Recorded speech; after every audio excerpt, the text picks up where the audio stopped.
오늘의 책은 논어고요.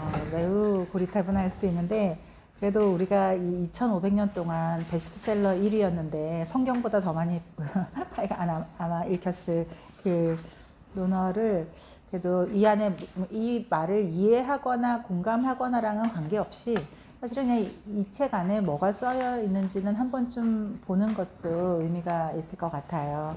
그래서 뭐 강의 제가 했고 사실 논어는 전 아시아권에서 우리 베트남이 우리가 굉장히 다른 나라처럼 느끼지만 베트남도 거의 한자로 수천 년을 살아온 나라이기 때문에 여기 극동에서부터 저 남반까지 그 많은 사람들이 2500년 동안 이 책을 읽었는데 이 책의 쓰임새는 그 나라마다 너무너무 틀렸던 것 같아요.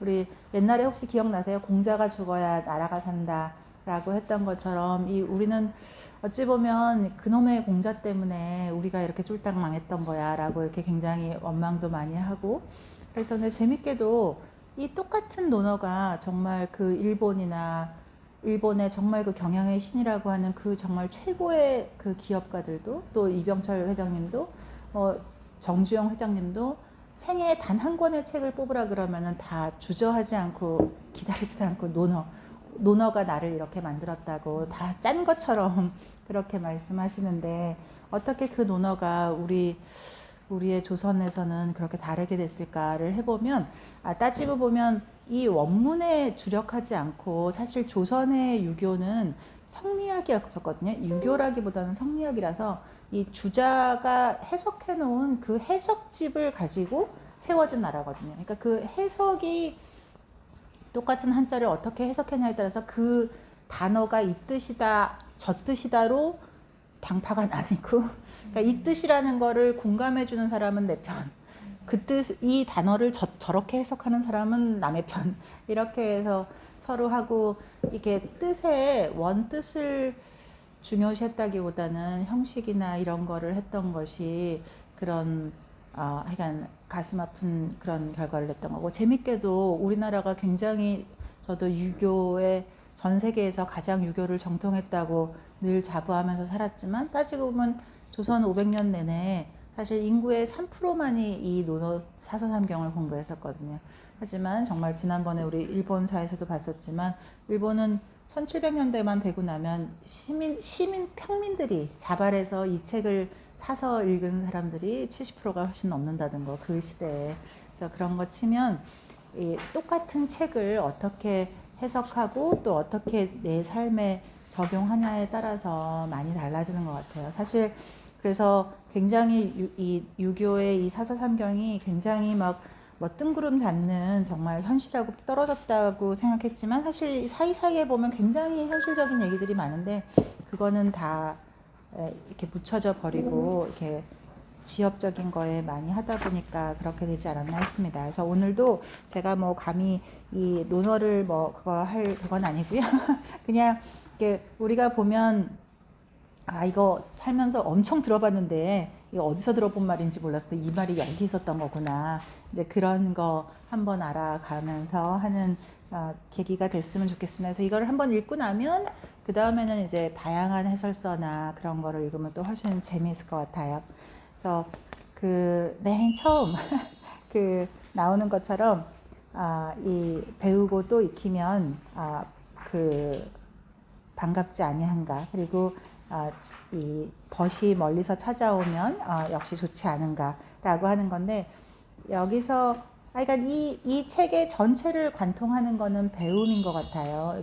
여기서 보면 이 군자라는 것도 결국 배움이 없으면 군자가 아닌 거거든요.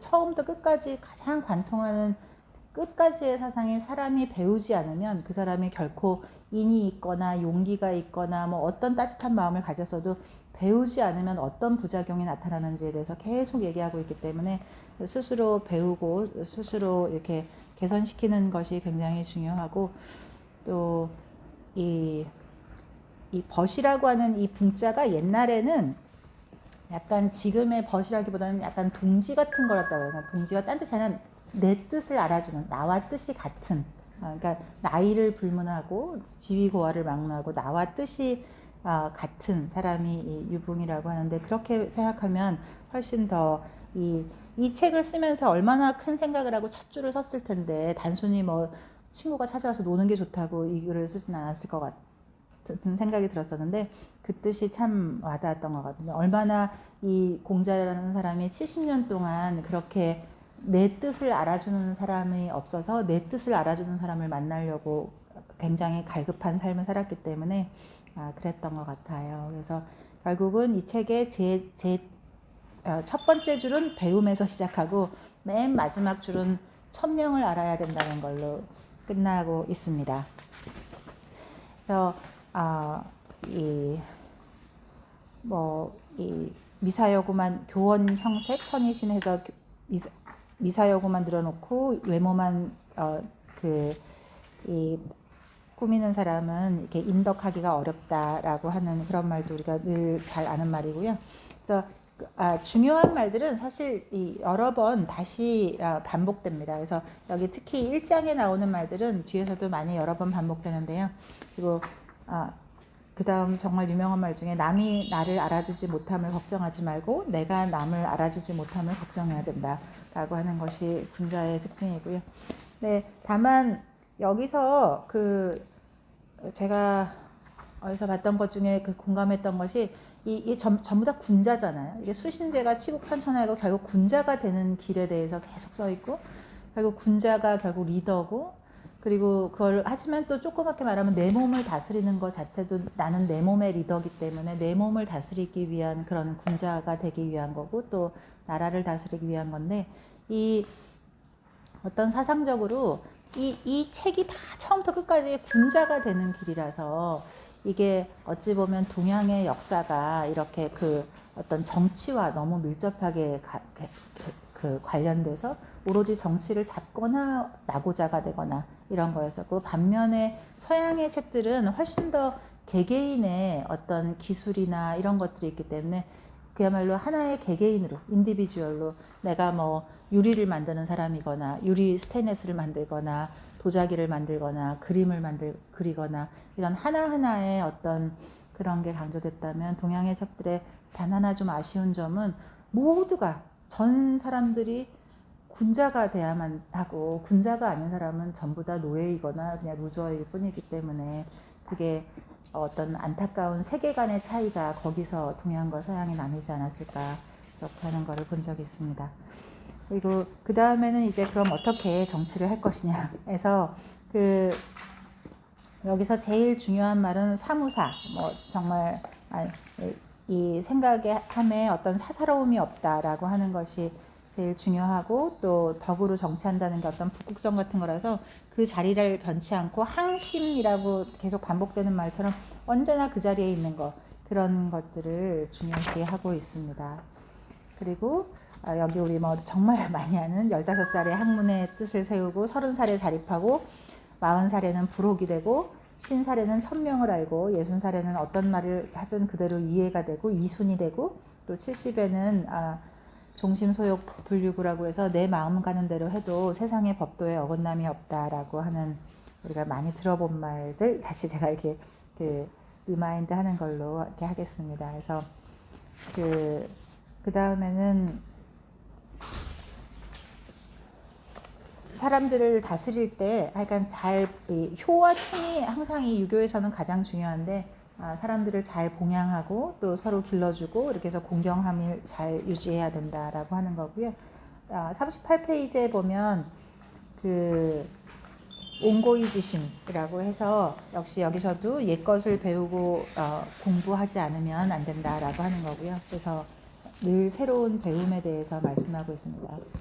제가 옛날에 재밌게 봤던 것 중에 하나가, 우리가 보통 저는 이때까지 불교는 그냥 성철 스님처럼 면복하고 딱 한 3년 지나면은 뭔가 깨달음이 펑 하고 와서 그렇게 한다고 했었는데, 정말 고대 초기 불경을 읽어보면 이 부처님도 공부하라는 말을 제일 먼저 했다라고요. 공부를 해야 깨달음이 있지, 아무것도 들어간 인풋이 없는데 무슨 깨달음이 있나. 그래서 우리가 생각하는 약간 불교 이미지랑 다르게 결국 불교도 공부를 해야 그 다음에 깨달음이 있는 거고, 여기 이 논어에서도 처음부터 끝까지 일관되게 하는 말이 공부를 하지 않으면 안 된다라고 하고 있습니다.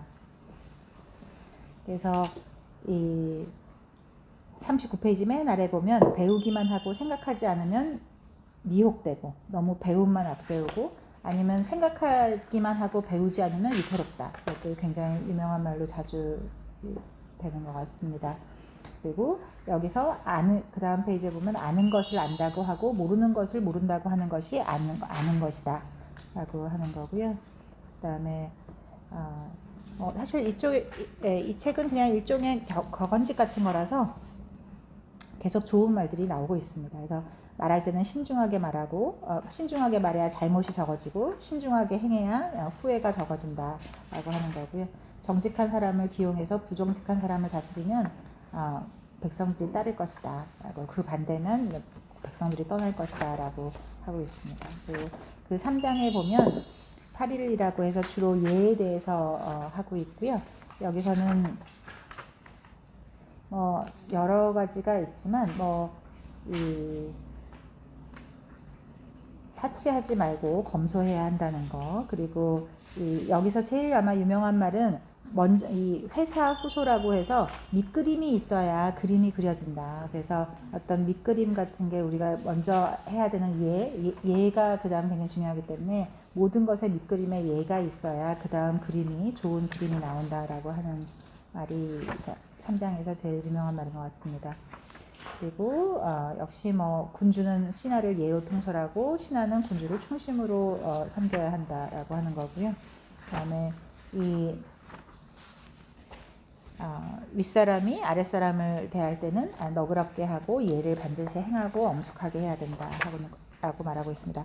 그리고 4편에서는 모두 의와 이익에 대한 것을 말하고 있고요. 4편에서는 그 인자한 도에 안락하며 지자는 인내 이로운 것을 알아 인을 행한다. 그래서 인자 아닌 지자인 해서 4-2 67페이지에 중간에 있습니다. 그래서 하고 그 다음은 71페이지 맨 위에 보면 아침에 도를 들으면 저녁에 죽어도 괜찮다. 역시 계속 공부를 함으로써 우리가 결국 여기서 보면 저는 이 책을 처음 이렇게 원문을 다 읽었을 때 제일 기억나는 말이 어떤 치욕과 욕됨이라는 단어가 굉장히 인상적이었어요. 너가 뭐뭐 하지 않으면 치욕을 당할 것이다. 너가 뭐뭐 하지 않으면 욕됨을 당할 것이다. 그 표현이 굉장히 여러 번 반복되거든요. 그래서 굉장히 명예에 대한 그런 것들을 많이 하고 있는 것 같고, 하지만 그 욕됨을 당한다는 게 우리가 너가 쫄딱 망할 것이라든지 네가 어떤 죽임을 당한다는 것보다 사실 훨씬 더 이렇게 정말 우리의 오금을 저리게 할 수 있는 말이라서 이렇게 항상 그 인과 예를 항상 해야 된다라고 하는 그 지침을 하고 있습니다. 그리고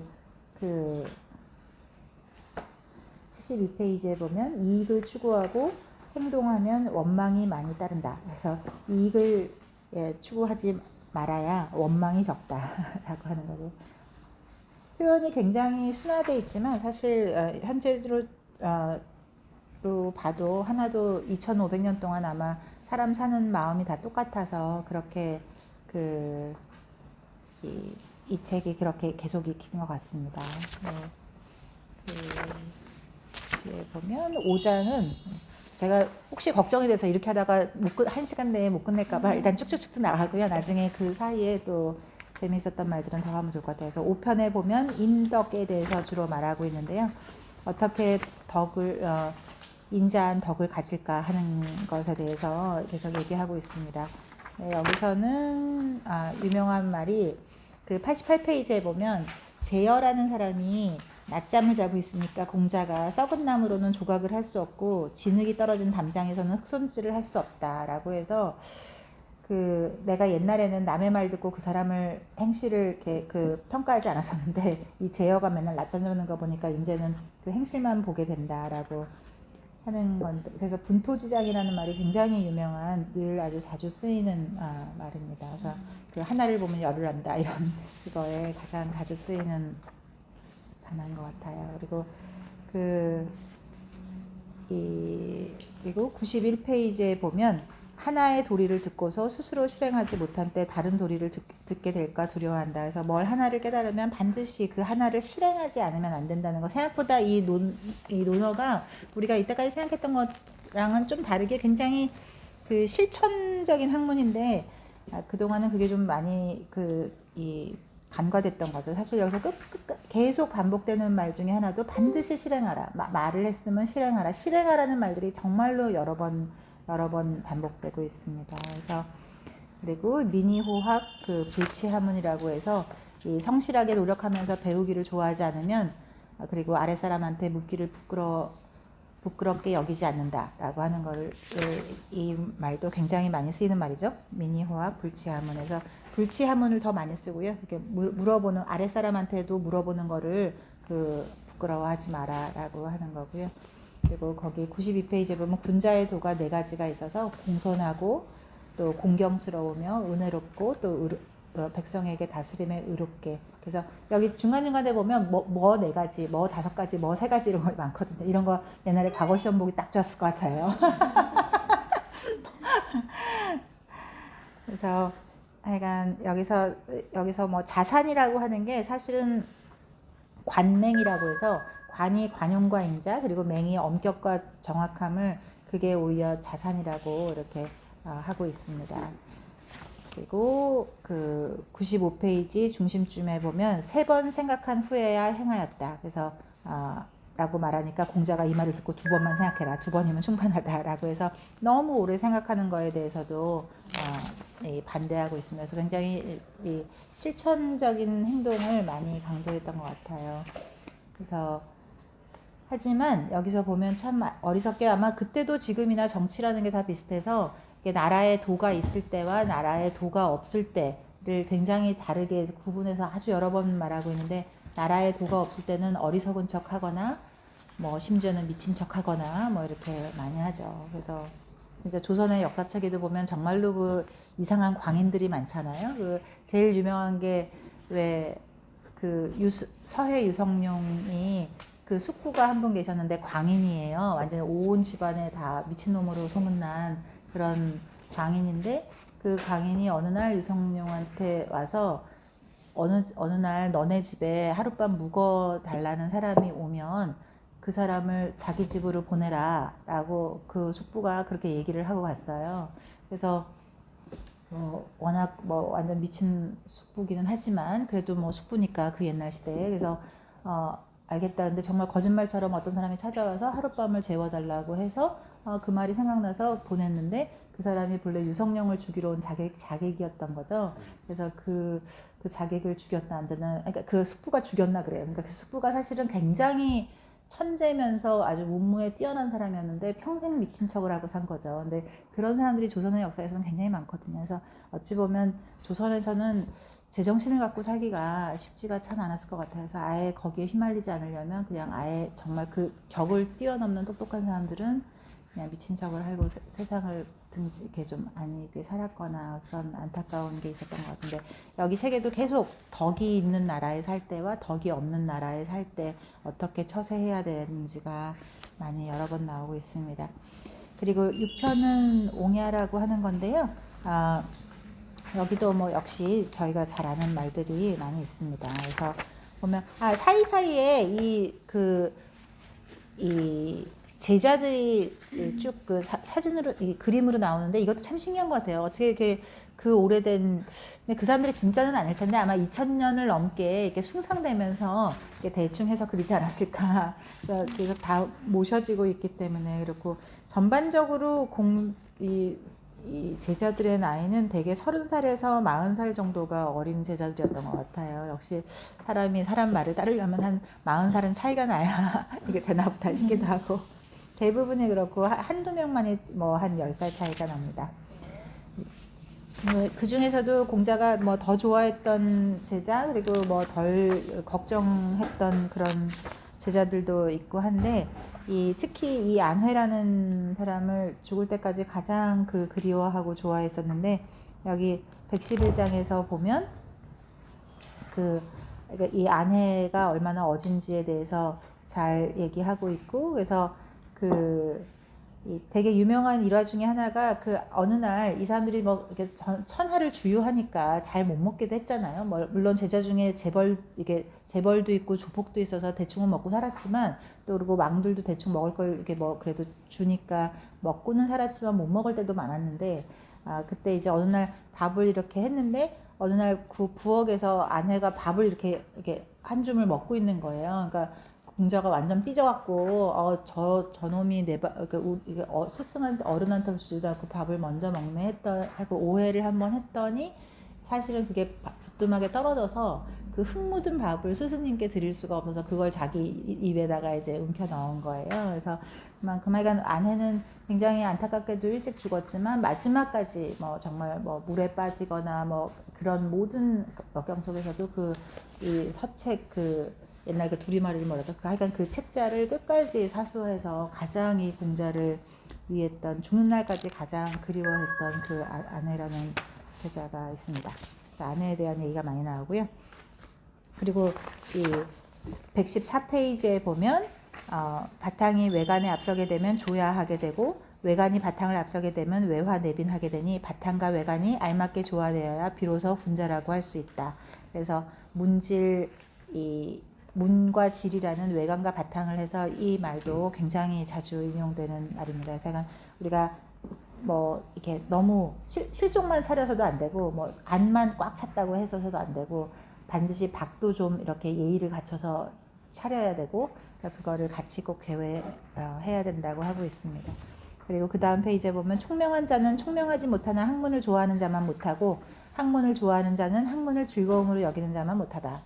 정말 우리 많이 쓰는 거죠. 현대어라고 생각했었는데 여기 있는 것 같아요. 그리고 그 다음 페이지에 116페이지에 보면 여기에 그 유명한 지자요수, 인자요산 이 말이 나옵니다. 그래서 지자의 즐거움은 물과 같고 그래서 뭐 현명한 사람은 물을 좋아하고 인자한 사람은 산을 좋아한다 이렇게 많이 하는데 현대적인 해석은 제가 봤던 것 중에 제일 마음에 들었던 해석은 그거였던 것 같아요. 그러니까 그 지자는 계속 이 지식이 바뀌잖아요.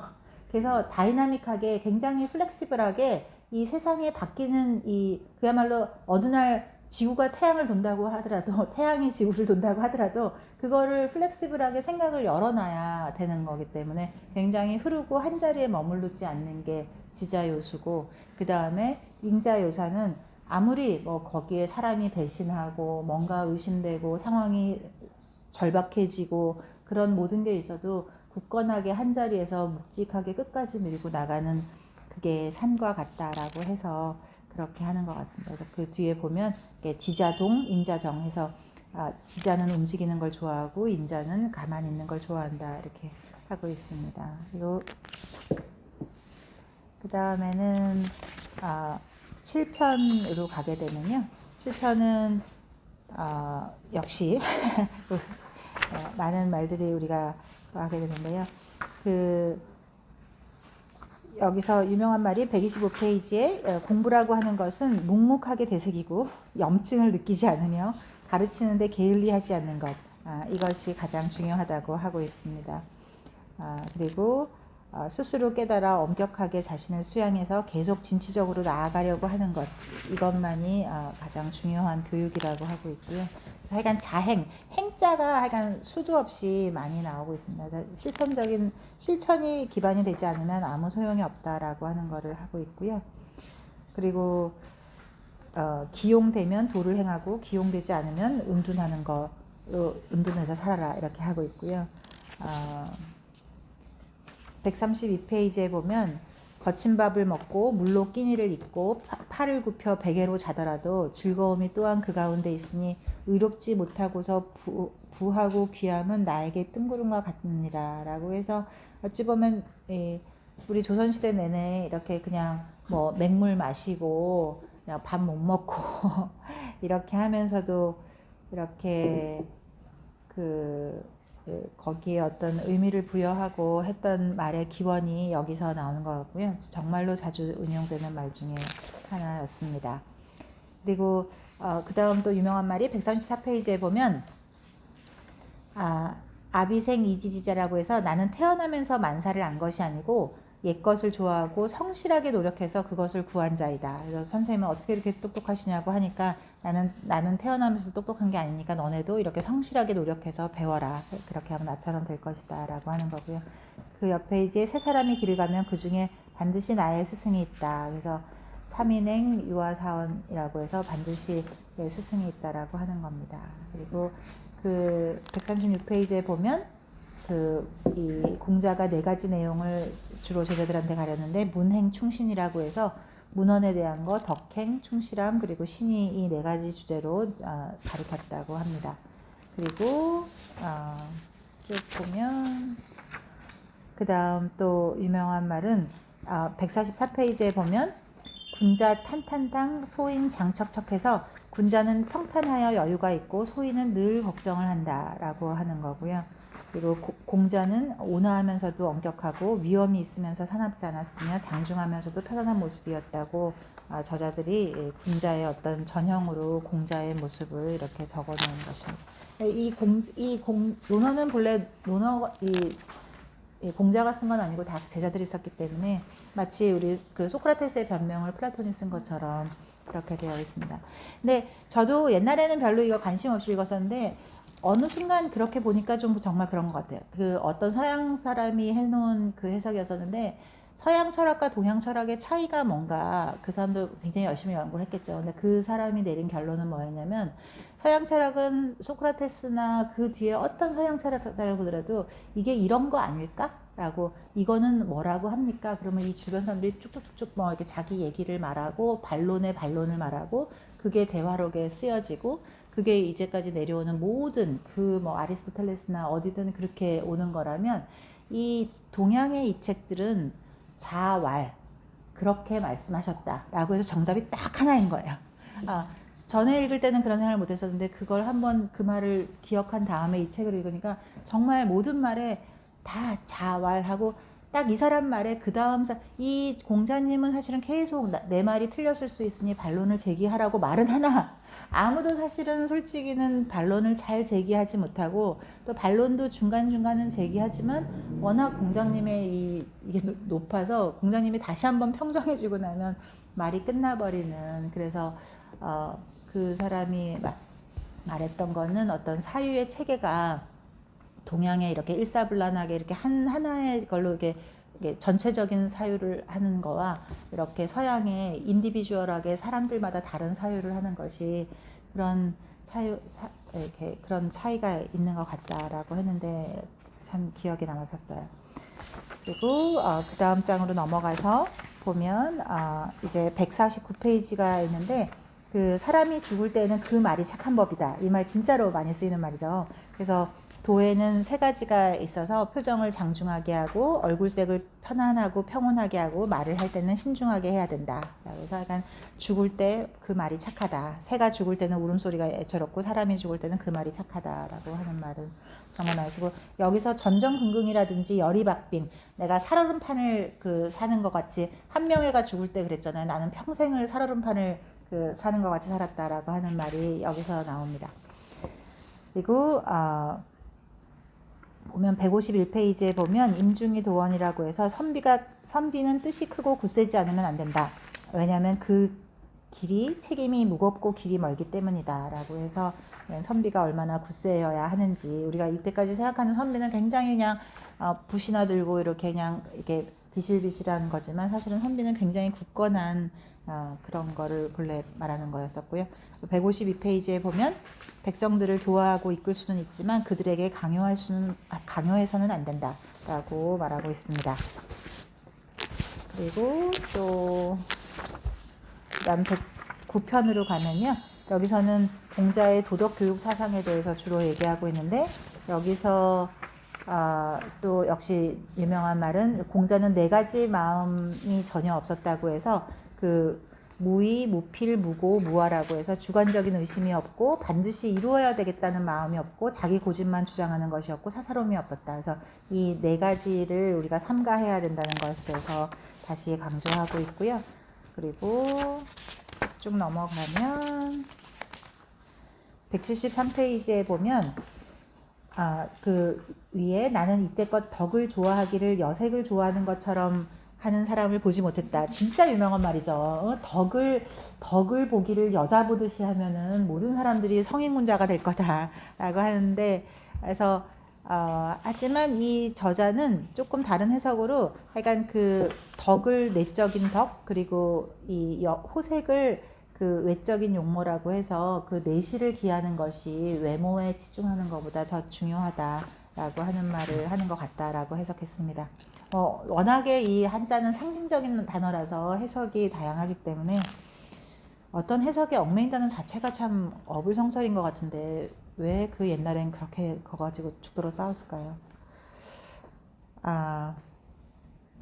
그리고 175페이지에 보면 젊은이들을 경외해야 할 것이니 그들의 내일이 지금의 나를 따라오지 못한다고 판단할 수 있는가. 우리가 젊은 사람들을 보면 아무리 나약해 보이고 어리석어 보여도 그 사람들의 내일이 나보다 훨씬 나을 거라는 거. 여기 말고 어디서 본 말이었는데 이 선비는 3년 뒤에 보면 딴 사람이 되어 있다고. 그래서 딴 사람이 되어 있지 않은 선비는 선비도 아니라고. 그래서 그만큼 선비는 늘 자기 개발을 하는 사람이기 때문에 나보다 못해 보이는 그 후배 주니어 선배를 우습게 알았다가는 큰 코 다친다 라고 하는 그런 게 있었던 것 같습니다. 그 176페이지에 보면 충신을 지키지 않는 사람과는 사귀지 말라라고 하는데, 이게 옛날에는 나보다 못한 사람과 사귀지 말라라는 말로 많이 이 오역이 돼서 많이 사람들이 그래서 뭐 굉장히 뭐 나르시시즘인가 막 이렇게 했었는데, 사실은 그게 아니고 나 같지 않다는 뜻이 그런 충성스러움, 그 자기 마음의 중심이 없는 사람들과 교류하지 말라는 뜻이 더 맞지 않겠는가라고 말하고 있습니다. 그리고 3군의 장수를 군자는 3군의 장수를 빼앗을 수는 있지만 필부의 빚을 빼앗을 수는 없다. 그래서 우리가 그야말로 좌수, 우수영 이런 거 다 박탈시킬 수 있잖아요. 모든 관직을 다 박탈시킬 수는 있지만 우리 일개 개개인의 가진 생각을 바꿀 수는 없다라는 것을 2500년 전에도 했다는 게 참 신기하죠. 그리고 178페이지에 보면 그 유명한 세안 연후에 이 날씨가 추워진 이후에야 비로소 소나무와 잣나무가 뒤늦게 시듬을 알 수 있다라고 하는 거고요. 그리고 지혜로운 자는 미혹되지 않고 인덕한 자는 근심하지 않으며 용기 있는 자는 두려워하지 않는 자. 그래서 정말 중요한 말인 것 같습니다. 그리고 시편에 보면 향당으로 되어 있고요. 주로 공자의 언행과 의식주에 대해서 있습니다. 여기서는 사실 좀 약간 사적인 거라서 그렇게 중요한 말은 하지 않고요. 여기서 보면 식사하면서 그 말하지 않았다 있거든요. 식불어 침불어 해갖고 아마 이때서부터 이 옛날 양반 시대는 밥 먹으면서 말하지 말라고 그렇게 됐던 것 같아요. 왜냐하면 정말 그 과거를 볼 때는 이 논어를 정말 과장 안 하고 100번 이상을 약간 공부하고 정말 토시 하나 순서 하나 안 틀리고 달달달달달달 외워야 이제 보러 갈 때가 됐다라고 이제 서당 선생님이 하는 거기 때문에 사람들이 이 말 하나하나를 다 아마 지켰겠죠. 그리고 그 다음에 보면 10장은 사실 특별한 게 없고요. 11장에 보면 심진이라고 해서 이 제자들이 내리는 공자에 대한 평가가 나와 있는데요. 이 200페이지에 보면 이 공자가 얼마나 안회를 아꼈는지가 또 나오는데, 안회는 나를 그냥 돕는 제자가 아니었다. 나의 말에 대해서 기뻐하지 않는 바가 없었다. 제가 어디서 본 것 중에 어떤 성공의 요소를 어떤 나를 응원하고 지지해주는 사람이 많은 거? 우리가 조그만 떡볶이집을 하거나 무얼 하거나 간에 어떤 그야말로 정치를 하거나 사업을 하거나 아니면 집안에서 뭘 하려고 하더라도 내 뜻을 지지해주는 사람이 많은 거, 그게 정말 성공이 아닌가 했는데, 이 안회는 정말로 평생을 짧게 죽었지만 이 공자의 말에 늘 정말 마음을 다해 지지해줬던 것 같아요. 많은 제자들에 대한 평가가 나오는데요. 좀 근데 저는 옛날에는 별로 생각 없이 봤었는데 다시 보니까 여기는 왜 이렇게 사람에 대한 평가가 많을까 그런 생각은 많이 했어요. 정말 수없는 사람에 대한 어떤 한 센텐스로 된 평가가 많거든요. 누구는 어떻다, 누구는 어떻다, 누구는 어떻다 이런 말이 정말 수없이 나오는데 좀 신기한 그런 거였던 것 같아요. 그리고 유명한 말이 205페이지 맨 위에 보면 이 사람을 잘 섬기는 것도 어려운데 귀신은 어떻게 섬기겠는가? 삶의 도리도 아직 모르는데 어떻게 죽음을 알 수 있겠는가? 그래서 미지생언지사라고 해서 굉장히 많이 쓰이고, 그래서 이거 자체가 공자는 현실주의자였고 실용주의자였었지 그렇게 뜬구름 잡는 사람이 아니었다라고 하는 그 반증으로 보고 있습니다. 그리고 그 다음 페이지에 보면 엄필유중이라고 해서 한번 말을 하면 무조건 끝까지 지켜야 된다. 그러니까 말을 지켜야 된다는 말은 뭐 끝없이 반복되고 있습니다. 그리고 207페이지 중간에 과유불급이라는 말이 나오죠. 그래서 지나침은 미치지 못한 말 함이 없다라고 하는 뭐 아주 정말 명언 중에 명언이 있습니다. 그리고 이 쭉쭉 넘어가셔서 그 뒤는 11장도 사실 특별한 건 없고요. 그래서 약간 나라는 예로서 다르켰나. 여기에 아마 일관되는 키워드 중에 정말 중요한 단어가 결국 예이기 때문에 예가 없으면 안 된다라고 하는데, 그럼 예가 먼저냐 나라를 잘 정치하는 게 뭐냐, 이 닭이 먼저냐 달걀이 먼저냐처럼 계속 이 예가 먼저냐 아니면 덕치를 잘하는 게 먼저냐, 덕치가 안 되는데 어떻게 예가 생기며 예가 없는데 무슨 덕치가 되냐, 이렇게 하는 거에 대해서 계속 논란이 되었던 것 같습니다. 그리고 12편에 보면 안현이라고 하는 편이 있는데요. 그래서 여기서는 또 유명한 말이 219페이지에 보면 여기 극기복례, 비례물시, 불례물청, 비례물언, 비례물동 해서 정말 유명한 말이죠. 그래서 자기를 절제하여 모든 것이 예의 원칙에 이거하는 것이 인이다 라고 하는 거고, 예가 아니면 보지 말고, 예가 아니면 듣지 말며, 예가 아니면 말하지 말고, 예가 아니면 행하지 말라. 정말 뭐 우리 국민학교 때서부터 정말 들었던 그 말이 바로 여기 나옵니다. 그리고 이 안회 사진, 이 초상화가 여기 있고요. 그 다음에 이 221페이지 위에 보면 여기서는 밖에서 항상 큰 손님을 만난 듯이 하며 내가 하고 싶지 않은 것을 남에게 강제하지 말라라고 해서, 이 논어의 가장 핵심 키 메시지 중에 하나가 내가 싫은 거를 남한테 시키지 말라는 건데, 그게 기독교하고 거의 비슷해서 서로 베꼈나, 서역을 통해서 서로 듣지 않았을까라고 싶을 정도로 그렇게 하고 있고요. 저는 여기 밖에서 항상 큰 손님을 만난 듯이 하라는 것보다 제가 봤던 좋은 해석은 그거였던 것 같아요. 내가 집 밖을 나가서 만나는 모든 사람이 정말 세상의 가장 큰 귀인이다. 그러니까 내가 집 밖을 나가서 만나는 모든 사람이 마치 대통령을 만난 듯이, 왕을 만난 듯이, 그렇게 집 밖을 나가서 만나는 모든 사람이 정말 최고의 귀인이다. 그렇게 사람을 정말 이 대빈, 정말 큰 손님이잖아요. 큰 귀하신 분처럼 그렇게 대해야 된다라고 하는 말이 저는 참 좋았습니다. 그리고 222페이지에 보면 부르불구 하우하구라고 해서 군자는 걱정하지 않으며 두려워하지 않는다. 그리고 마음에 부끄러운 것이 없으니 무엇을 근심하고 무엇을 두려워하겠는가. 그래서 마음에 이게 부끄러움이 없는, 한 점 부끄러움이 없는 것이 굉장히 중요하고, 아마도 이런 것이 그 윤동주의 그 어떤 이 시상에서도 그 시대에는 사실 그 다 식자들에서 이거를 안 읽은 사람 한 명도 없기 때문에 그게 몸에 정말 체화되어 있는 그런 거여서, 지금은 사실 우리가 옆 사람한테만 안 들키면 돼, 내가 무슨 일을 하든지 안 들키면 그만이지 라고 했지만, 불과 사실 얼마 전까지만 해도 우리나라는 하늘이 다 아신다 라고 하는 게 사실 모든 사람한테 다 있었잖아요. 그래서 하늘이 다 아시고, 그럴 때 내가 하늘에 정말 한 점 부끄러움이 없어야 된다는 거, 내가 뭐 어떤 잡혀가지 않더라도 그런 게 우리의 일관된 아주 좋은 의식 중에는 늘 있었던 것 같아요. 그리고 그 맨 아래 보면 죽음과 삶이 운명에 달려 있고,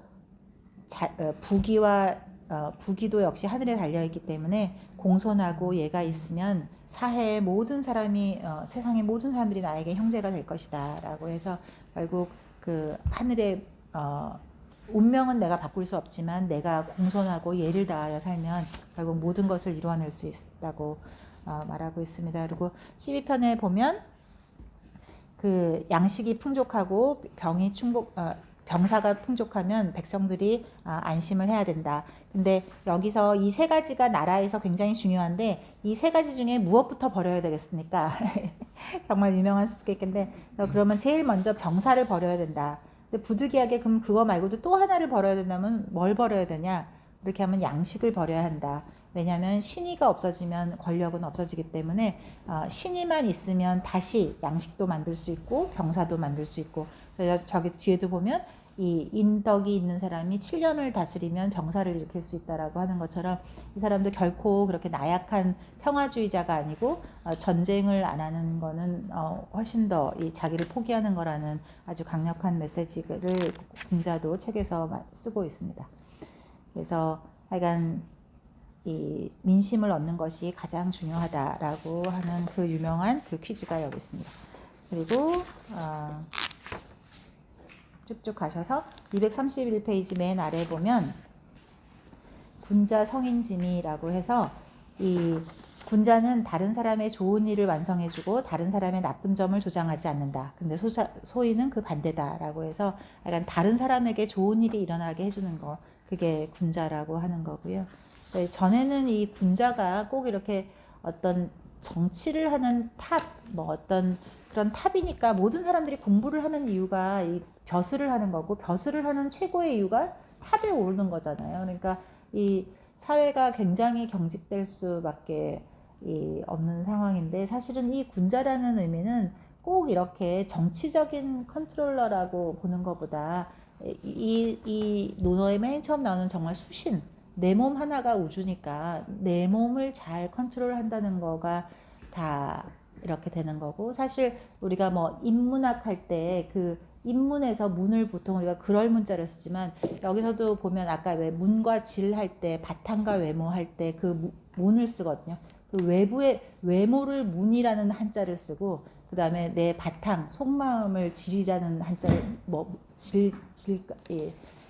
약간 품질이 좋다 할 때 그 질자를 쓰는데 그 문자를 그럴 문자를 쓰긴 하지만 사실은 그 우리 문의할 때 문양할 때 그 문자를 쓰게 되는데 그래서 가장 아름다운 문양을 가진 사람, 그 가장 아름다운 문양이 나한테 체화된 사람, 그런 사람을 본래 군자라고 말하려고 했던 건데 너무 이거를 후세에는 마치 그냥 이렇게 나 하나의 수신이나 나 하나의 문양을 갈고 닦고 아름답게 조각하는 게 아니라 이렇게 최고의 지위가 올라가는 것만을 사람들이 좀 오해를 해서 이렇게 군자, 내가 꼭 리더가 돼야 되고 어떤 조직을 휘어잡아야 되고 이런 생각들이 굉장히 만연했던 것 같아요. 근데 아마도 그 전에는 좀 더 큰 뜻이 아니었을까 생각합니다. 그리고 232페이지에 보면 근자지 덕풍, 소인지 덕초라고 해서 그 군자의 덕은 바람이고 소인의 덕은 풀이다. 풀과 바람으로 비유를 해서 바람이 풀에 불게 되면 풀은 반드시 따라서 쓰러질 것이다 라고 하니까 이 바람의 정체가 굉장히 중요하다. 바람이 악한 것이냐 선한 것이냐에 따라서 민초들은 어차피 풀로 쓰러질 것인데 어떤 바람이 불 건가가 굉장히 중요하다는 거죠. 그래서 이렇게 하고 13편에 보면 13편은 주로 교육사상과 도덕 수양에 대해서 되어 있고요. 여기서 유명한 거는 241페이지 이 중간에 긴 말인데요.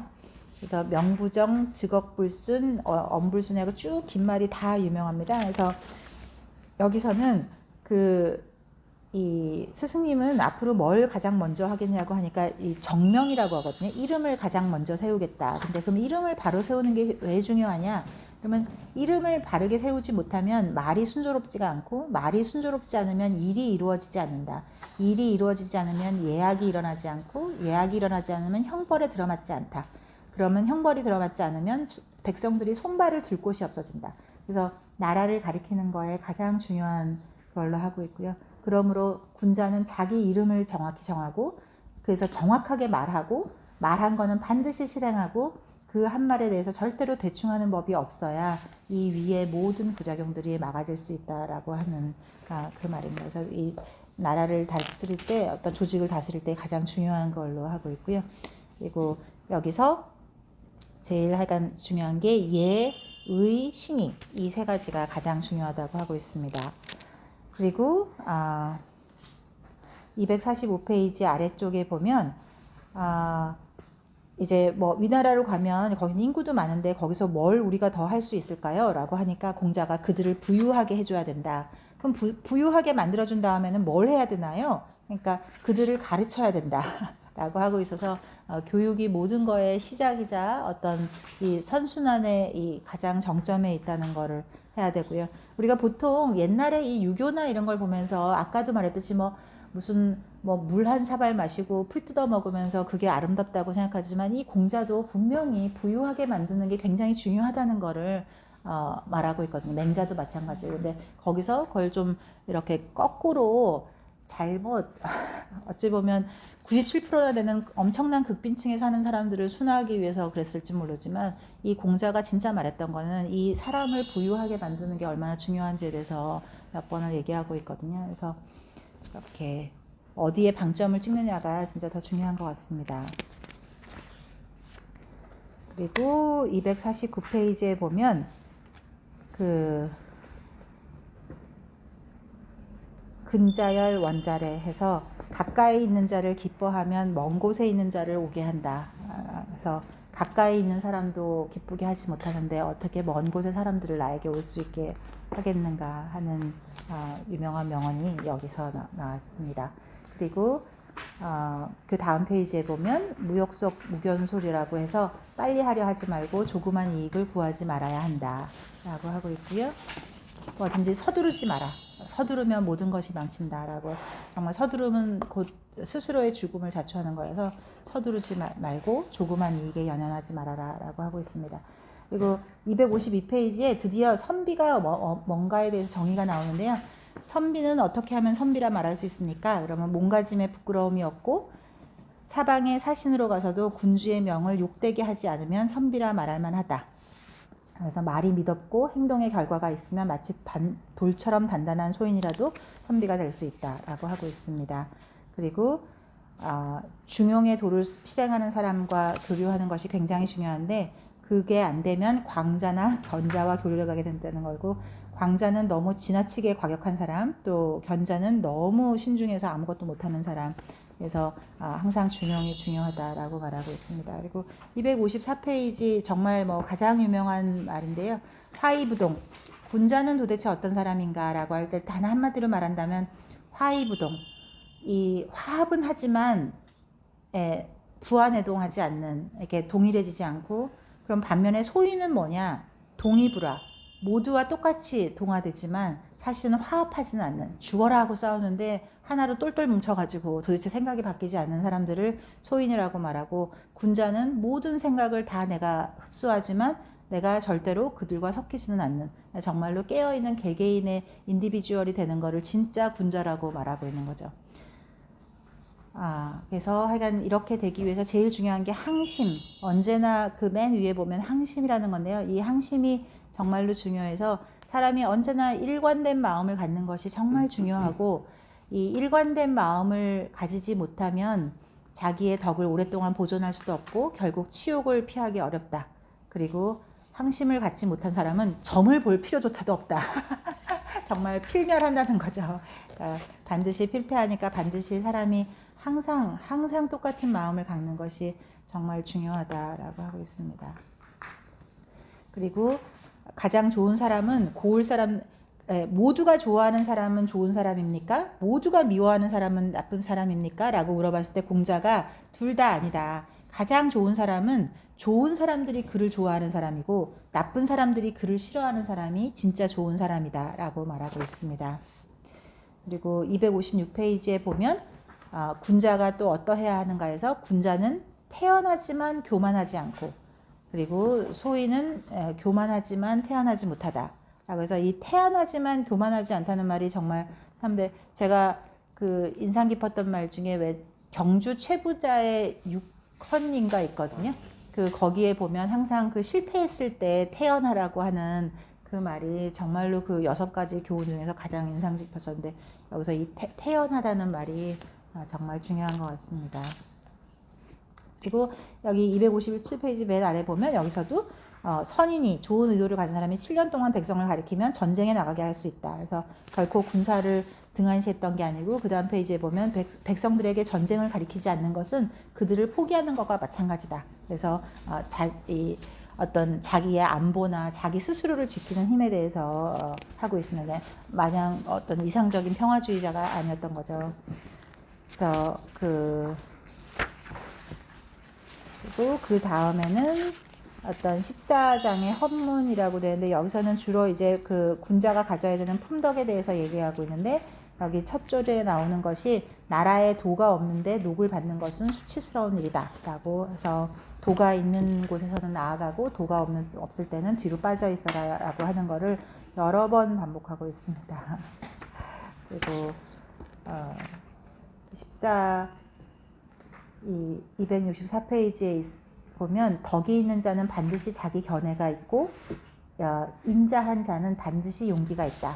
하지만 그 거꾸로는 아니라서 덕이 있다고 해서 반드시 견해가 있는 거는 덕이 있는 사람은 반드시 견해가 있고 하지만 견해가 있는 사람이 덕이 있다는 것은 아니고 인자는 반드시 용기가 있다는 거죠. 우리가 보통 인하면 그냥 무조건 착하고 뭐 이런 거라고 생각하는데 반드시 용기가 있고 하지만 반대로 용기가 있다고 모든 사람이 인덕이 있는 것은 아니다 라고 말하고 있습니다.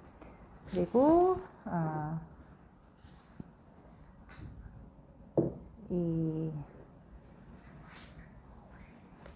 266페이지에 보면 사람들이 이 자산이 어떤 거냐고 물었을 때 사람에게 은혜를 베푸는 사람,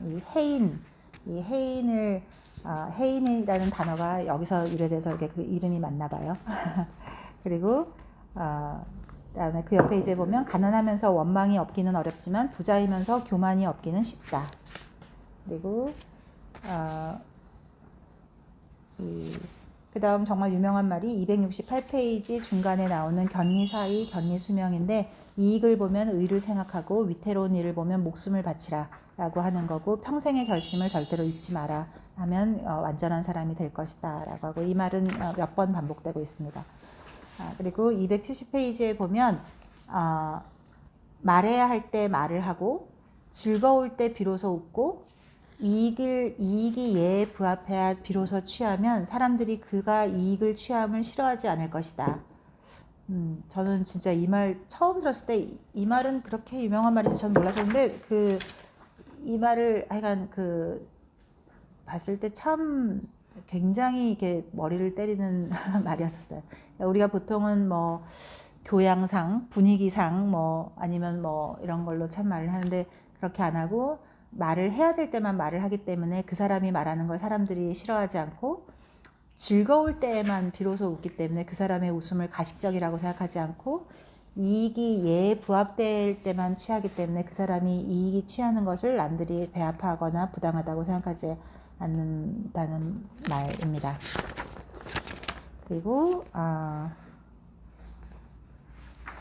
이 273페이지 아래 아무렇게나 말해놓고도 부끄러움을 모른다면 실행하기 어렵다라고 해서 정말 부끄러운 일이다라는 이 한자어를 쓰고 있습니다. 그리고 275페이지 맨 아래 보면 군자 상달 소인하달 그래서 보통 군자와 소인이 항상 대비되는 말인데 군자는 대의에 통달하고 소인은 아래로 온갖 나쁜 일에 통달한다라고 하는 거거든요. 그리고 참고로 요즘 보면은 사람들이 그 사람 대인배다 그런 말 많이 하잖아요. 근데 그건 정말 잘못된 말이라서 대인은 반드시 한 단어로 쓰이고요. 대인은 오로지 인디비주얼이에요. 절대로 대인배라는 무리가 쓰이지 않습니다. 근데 소인은 힘이 없으니까 무리 지어다니거든요. 그래서 소인은 항상 뒤에 무리배, 소인배라는 말이 쓰이는 거고 대인의 대인배라는 말은 세상에 존재할 수가 없는 말이라서 꼭 대인이거나 소인배거나 해서 그렇게 쓰는 게 꼭 필요할 것 같습니다. 정말 요즘 대인배라는 말을 정말 많이 써서 그리고 276페이지에 위에 보면 옛날 학자들은 자신을 위해서 학문을 하고 지금의 학자들은 남에게 보이기 위한 학문을 한다라고 하는데 지금도 그런데 2500년 전에도 그랬나 봐요. 그리고 279페이지에 보면 맨 위에 보면 군자의 도가 세 가지가 있는데 인자는 걱정하지 않고 지자는 미혹되지 않으며 용자는 두려워하지 않는다라고 하는 거고요. 이 책을 빌려서 읽지. 재미없으실 텐데. 예, 싫다. 괜찮습니다. 그리고 279페이지에 보면 역시 다시 한번 남이 나를 알아주지 못함을 걱정하지 말고 자신이 능하지 못함을 걱정해야 한다. 라고 하고 있고요. 그리고 여기서 보면 280 아래 뭐 백의 숙제 뭐 이렇게 해서 그 의인 7명이 나오는데 어떤 역사 거기서 읽었던 재밌는 것 중에 하나가 사실 백의 숙제가 뭐 그렇게 유명하거나 그렇게 대단한 뭐 어떤 막 어떤 정절의 상식이거나 그런 게 아닌데 이 백의 숙제가 유명해진 거는 오로지 이 논어가 이 공자가 몇 번 강조했었기 때문에 그렇게 유명해진 거라고. 이 백의 숙제는 사실 이 공자의 이 책하고 굉장히 연관이 있다고 합니다. 그리고 그래서 15평에 보면 유령공인데요. 여기서는 이제 군자와 소인에 대한 공자의 관점, 그리고 교육사상, 정치사상 등에 대해서 얘기하고 있습니다. 그래서 293페이지에 보면 군자는 비록 공궁하나 여전히 견지에 나가고 자기 뜻을 관철하고 소인은 공궁하면 무슨 일이든 한다 라고 하고 있습니다. 그리고 쭉 가서 297페이지에 보면 군자는 이 자신을 희생해서 인을 완성하고자 한다라고 하고 있고요. 그리고 299페이지에 위에 보면 임무 원료 필류 군우라고 해서 사람이 원대한 생각을 하면 반드시 가까운 근심이, 그러니까 사람이 원대한 생각이 없으면 반드시 가까운 근심이 있다. 그러니까 사람이 어떤 큰 뜻이 없으면 반드시 어떤 쾌락적이거나 말초적인 거를 추구하게 되고, 그러다 보면 온갖 근심들이 살아나게 되는 거라서 반드시 그 사람 안에 원대한 생각을 꼭 품고 살기를, 그래야 어떤 자질구레한 어떤 나쁜 일들이나 결국에는 치욕을 당하게 되는 그 최악의 형벌로부터 벗어날 수 있다라고 하는 것 같습니다. 그리고 내적인 덕은 외적인 용모보다 좋아하는 사람을 보지 못하였다라고 해서 내적인 덕이 중요하고, 여기서도 역시 그 호색이라는 말이 역시 그렇게 자주 쓰이죠. 그 덕을 좋아하는 사람, 덕을 좋아하기를 여자 좋아하기만큼만 하면은 세상이 좋을 텐데, 이 말이 여기서 나온 겁니다. 그리고 302페이지에 보면 군자는 자신에게서 구하고 소인은 남에게서 구한다. 그래서 이 똑같은 상황을 나에게서 원인을 찾느냐, 남에게서 핑계를 대느냐라고 하는 거가 있고요. 그리고 304페이지 중간에 가장 이 책 전체에서 딱 하나 단어를 뽑으라 그러면 결국 서인데요. 이 자공이 묻기를 하나의 말로서 종신토록 행해야 할 만한 것이 있습니까? 라고 했을 때 공자가 딱 한 단어로 서라고 합니다. 우리가 용서할 때 그 서라고 하는 거고요. 용서라는 뜻은 자기가 하고 싶지 않은 것을 남에게 강제하지 말라. 사실 정말 놀랄 만큼 예수님의 말씀하고 정확히 똑같죠. 근데 이 서라는 한자를 보면 사실 너 여자의 마음 힘자거든요. 그래서 너 마음을 이렇게 말하는 게 서라는 거라서 너 마음을 이해해주면 그게 용서가 되는 거거든요. 그래서 약간 이 논어라는 책 전체에 딱 한 단어를 뽑으면 이 서라고 합니다. 그리고 305페이지에 보면 미사여구의 말은 덕을 어지럽히고 작은 일을 인내하지 못하면 큰 일을 그르친다. 그래서 항상 인내하고, 그리고 미사여구에 흔들리지 말아라 라고 하고 있고요. 그리고 306페이지에 보면 여러 사람들이 싫어하는 것은 반드시 살펴보아야 하고 반드시 여러 사람이 좋아하는 것도 반드시 살펴보아야 한다. 이 말도 굉장히 유명한 말인 것 같아요. 그래서 모든 사람이 싫다고 하는 거, 반면에 모든 사람이 좋다고 하는 것도 반드시 체크해 봐야 된다. 거기에 휩쓸리지 않고, 아까 군자의 가장 중요한 딱 한마디, 화이부동.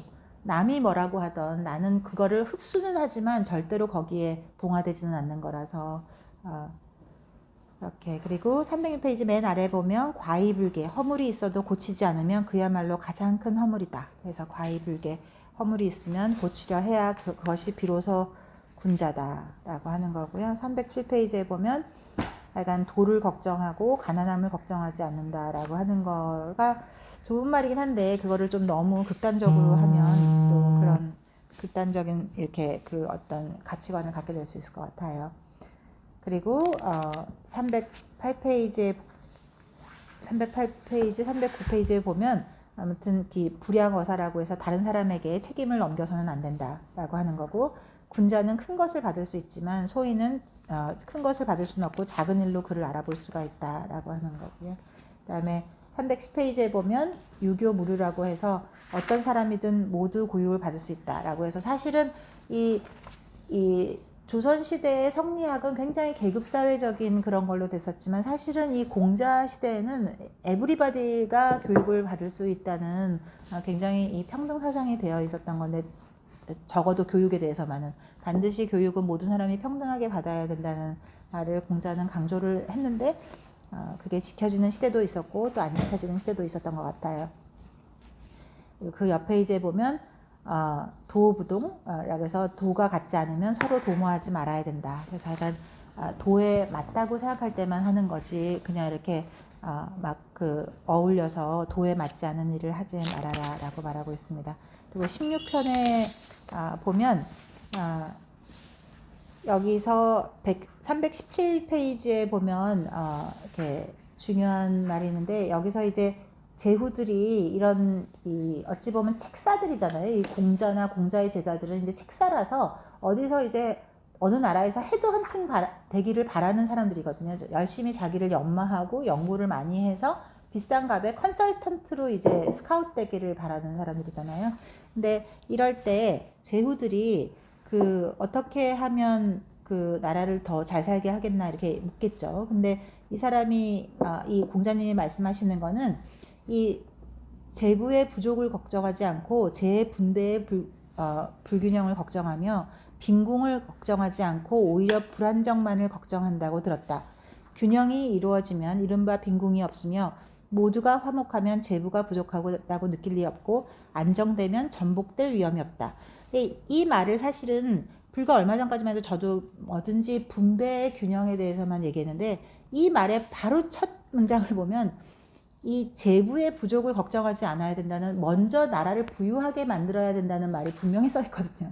먼저 부유하게 만들어지고 그 부유해진 거를 다시 분배하고, 분배하면 공공함이 없어지고, 그러면 사회의 불안정성이 없어지고, 불안정성이 없어지면 사회가 전복되지도 않는다는 거죠. 결국 거의 모든 역사에서 경제가 파탄이 나면 사회가 전복됐었기 때문에, 이거를 이 앞에 말을 빼게 되면 이렇게 무조건 분배의 평등만을 생각하지만, 사실은 이 공자가 진짜 말할 때는 먼저 부유하게 만들어서 이 재부를 먼저 쌓고 재부의 이 부족함이 없게를 먼저 만든 다음에 그 다음 분배의 균형과 불안정의 해소와 이런 것들이 하는 게 중요하다라고 말하고 있습니다. 그래서 약간 균무빈, 화무과 안무경 이렇게 해서 어떤 경제 정책에 대한 얘기를 하고 있고요. 그리고 이 322페이지에 보면 군자에게는 세 가지 조심할 것이 있으니, 젊었을 때는 혈기가 너무 안정되지 않아서 여색을 조심해야 되고, 장성에서는 혈기가 너무 강하기 때문에 싸움을 조심해야 되고, 늙어서는 혈기가 쇠함으로 소유욕을 조심해야 된다. 이거는 정말 명언인 것 같아요. 그래서 젊었을 때는 여색, 중년 때는 어떤 당파 싸움, 그리고 나이가 들어서는 소유욕을 조절해야 된다라고 하고 있습니다. 그리고 여기 323페이지 맨 아래, 태어나면서 아는 자는 최상급이요 배워서 아는 사람은 중등이고 공경에 처하야 배우는 사람은 그 다음이고 공경을 겪어도 배우지 못하는 사람은 하등이다 라고 하는 말을 하고 있습니다. 그리고 그 아래 보면 군자에게는 9가지 고려할 일이 있어서 뭐 얼굴이 온화한가, 정확히 말을 듣고 있는가, 공손한가, 그리고 말에 중심이 있는가, 그리고 의심이 생길 때 묻는가, 또 분노가 생겼을 때 어려움을 생각하는가, 그리고 어둠에서 의를 생각하는가, 이런 것들을 항상 고려해야 된다고 하고 있습니다. 그리고 17편에서 보면 이 17편은 제목이 양화라고 되어 있고요. 여기서는 주로 도덕교육에 대해서 기술하고 있습니다. 여기서 보면 이 333페이지의 중간에 그 군자가 도를 배우면 사람을 사랑하고 소인이 도를 배우면 자신의 잘못을 바꾸기 쉽다라는 말이 있다는 말을 제자가 하니까 그 말이 맞다라고 얘기하고 있습니다. 그리고 336페이지 위쪽에 보면 또 이 자장이 인이 어떤 거냐고 물어보니까 여기에는 5가지 덕이 있어야 하는데 공경함, 그리고 너그러움, 그 다음에 믿음, 그 다음에 성실함, 베품, 이렇게 해서 관신, 민해, 공, 이렇게 이거를 다 해야 나중에 모욕받지 않고 그리고 어딘가에 기용되고 또 남에게 공을 세울 수 있을 것이다 라고 하고 있습니다. 여기 해설에서 재밌었던 거는 이 민첩하다 할 때 이 민자가 옛날 고어에서는 민첩하다는 뜻이 아니고 성실히 노력한다라는 마음 뜻이었다고 해요. 같은 한자가 시대에 바뀌면 뜻이 바뀌어서. 그리고 여기 338페이지에 이 배움에 대한 중요한 말이 쭉 써 있는데, 아무튼 배우기를 좋아하지 않을 때 어떤 일을 당하게 되는가에 대해서 쓰는데, 인덕을 설사 좋아한다고 하더라도 하여간 배우지를 않으면 어떤 거를 하는가 하면 됩니다. 그래서 인덕을 좋아하더라도 배우지 않으면 우롱당하게 될 것이고, 지혜를 좋아한다고 하더라도 배움이 없으면 방탕하게 될 것이고, 또 믿음을 좋아한다고 하더라도 가까운 사람을 해치게 될 것이고, 정직하다 하더라도 말이 날카롭게 될 것이고, 용기가 설사 있다 하더라도 난을 결국 일으키게 될 것이고, 강직하다 하더라도 자기 망상에 빠지기 좋으니, 이 모든 덕성이 있다고 하더라도 배움이 있지 않으면 말짱 꽝이다. 그래서 이 배움이 얼마나 중요한지에 대해서 말하고 있습니다. 그래서 6원 6패에 대해서 얘기하고 있고요. 그리고 이 342페이지에 보면 교원영색 선의심, 역시 다시 한번 말하고 있는데, 화려한 미사여구만 늘어놓고 용모가 빼어난 자는 이 인과 덕이 있기 드물다 라고 다시 여러 번 반복하고 있습니다. 그리고 이 346페이지 맨 아래 보면 군자는 용기를 숭상합니까? 라고 물었을 때, 군자는 의를 가장 고상한 품덕으로 여기고, 또 용기만 있으면 군자가 용기는 있는데 의가 없으면 난을 일으키게 되고요. 소인이 용기만 있고 의가 없으면 도적대가 된다 라고 하는 정말 상징적인 유명한 말인 것 같습니다. 그래서 그러니까 용기와 의가 반드시 같이 있어야 한다. 어느 한쪽만 있으면 안 된다라고 하는 거고요. 348페이지에 보면 이 제자에게 너도 싫어하는 것이 있느냐라고 했을 때, 남의 것을 훔쳐 마치 자기 짓이냐 하는 사람, 겸손하지 않은 것을 용감한 것으로 꾸미는 자, 은밀한 것을 파헤쳐 솔직한 것으로 여기는 자를 싫어합니다. 저는 이 말 들었을 때 정말 브라보를 외쳤습니다. 정말 어쩜 이렇게 훌륭한 말을 2500년 전에 해줄 수 있는지. 정말 주변에 꼭 이런 사람 있지 않나요? 정말 남의 가슴 아픈 거를 이렇게 끄집어내서 꼭 솔직한 것처럼 농담처럼 하고, 또 겸손하지 않은 것을 굉장히 호방한 것으로 이렇게 하고, 정말 이 무례함을 이렇게 하는 거, 그리고 또 하여간 남의 거를 가로채는 거, 뭐 이런 것들이 아마 사람 사는 게 다 똑같나 봅니다. 그리고 348페이지에 보면, 오직 여자와 소인은 가리키기 어렵다. 가까이 하면 공손하지 못하게 되고 멀리 하면 원망하게 된다. 이것 때문에 아주 욕을 많이 먹죠. 아무튼 이 시대의 세계관으로서는 뭐 당연히 남존여비였었기 때문에 이 사람 공자님이 아무리 훌륭한 사람이라고 해도 그 시대적인 세계관으로 평가해야 되기 때문에 이걸 뭐라고 할 수는 없을 것 같아요. 그리고 349페이지가 보면 맨 아래, 나이가 40이 돼서도 여전히 다른 사람의 미움을 받는다면 그 인생은 끝난 것이다. 어떡하면 좋나. 네, 아무튼 지금은 뭐 플러스 7년 해야 되니까 아마 한 50이 돼서는 남한테 욕을 안 먹어야 될 텐데 쉽지 않은 것 같아요. 그리고 이제 끝으로 갑니다. 그래서 미자 이제 18편을 보게 되면 18편에서는 이제 정치 사상에 대한 것이 나오고 있는데요. 뭐 이렇게 앞에서 했던 말에 좀 다시 반복이고 중요한 유명한 말은 없습니다. 그리고 19장에서 보면 이거는 자장인데, 여기서는 이제 그 어떤 학문에 임하는 자세에 대해서 얘기하고 있고요.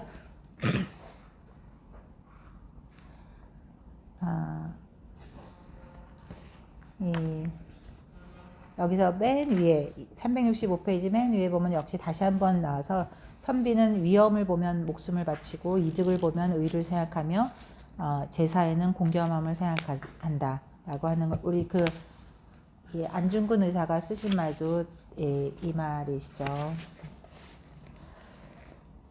그리고 367페이지 중간에 보면 날마다 모르던 것을 알아가고 달마다 배운 것을 잊지 않으면 가히 학문을 잘 익힌다고 할 수 있다. 그래서 널리 배우고 분명히 기억하고 그리고 끊임없이 의문을 제기하면서 또 사유를 하게 되면 이 네 가지가 다 되면 결국 인이 이루어진다라고 하고 있습니다.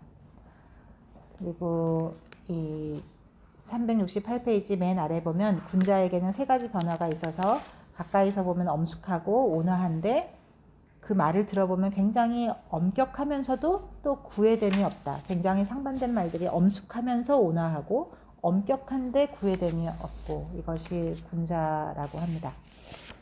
그리고 여기 또 재밌는 풀이가 369페이지 맨 위쪽에 보면 군자는 신임을 얻은 뒤에야 무언가를 해야 되는데 신임을 얻은 상태에서 백성을 가리키면 모든 것이 해결되는 반면 신임을 얻지 못한 상태에서 백성을 가리키면 백성들은 자신들이 학대당한다고 생각하고 군자는 자기를 비방한다고 생각하기 때문에 신임을 먼저 얻는 것이 굉장히 중요하다. 똑같은 어떤 의도나 행동이 신임을 얻었을 때와 얻지 못했을 때 어떤 상황이 되는지에 대해서 얘기하고 있습니다. 그리고 여기 이제 그 관원상제에 대한 걸로 371페이지 중간에 상내에는 지극화대도가 필요하다. 그래서 3년상이 꼭 필요하다.